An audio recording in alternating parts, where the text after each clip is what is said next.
Hello, my name is Mia Bobo, and I'm one of the directors with Steadfast Mentoring, one of our at-risk kids ministries at Bay Hope.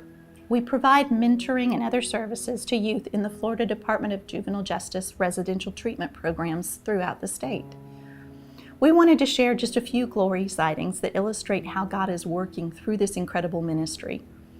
We work with both boys and girls, and the first story is about one of our boys, Daniel, who's 18.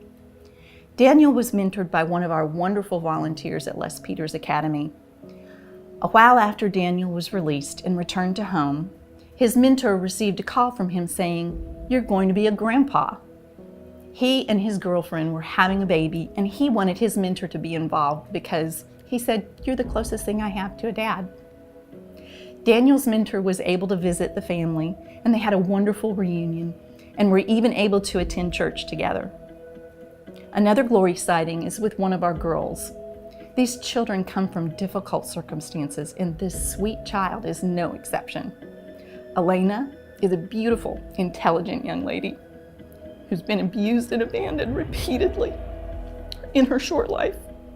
Both her parents had addiction problems, and she was sexually abused multiple times in her life.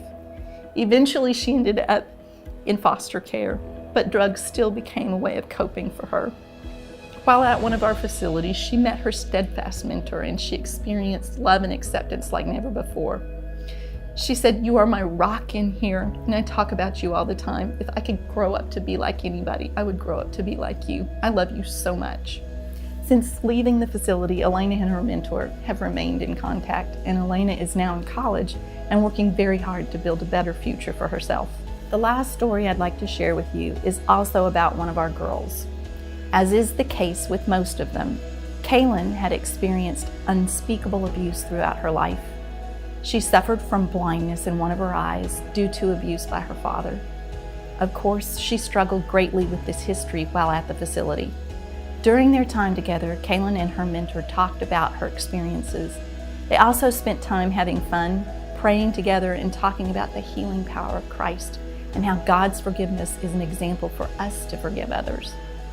When she was recently released, she contacted her mentor to tell her she had spoken with her father and forgiven him. She said, "I contacted my biological father and I feel a lot better. I feel as if someone has lifted a rock the size of the Titanic off my back.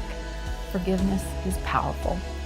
Kalin is an extremely talented and loving young lady, and she has great ambitions of starting an organization for young women who have been abused just like her. She continues to build her relationship with Christ, and she continues to be in contact with her mentor. Thank you, Bay Hope Church, for changing the lives of abandoned and abused children.